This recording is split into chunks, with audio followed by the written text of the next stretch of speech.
Hello everyone, good afternoon. কেমন আছো তোমরা সবাই? চলো আজকের লাঞ্চে আমাদের কি হয়েছে সেটাই তোমাদের দেখাই। প্রথমেই হয়েছে ভাত ছেলেকে দিয়ে দিয়েছি খেতে। তারপর বানিয়েছি ডালটা মুসুরির ডাল করেছি আমি, আর পেঁয়াজ লঙ্কা আর জিরে ভাজা দিয়ে সম্বরা দিয়েছি। ডালটা একটু পুরোপুরি করেছি। তারপরেই করেছি সয়াবিন আলু আর পটল দিয়ে একটা সবজি। এই সবজিটা আমার খুবই ভালো লাগে খেতে। তারপর বানিয়েছি বেগুন ভাজা।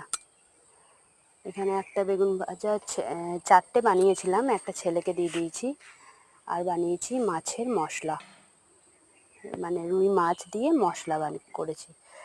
তো ভিডিওটা তোমাদের কেমন লাগলো জানিও, আর পাশে থেকো।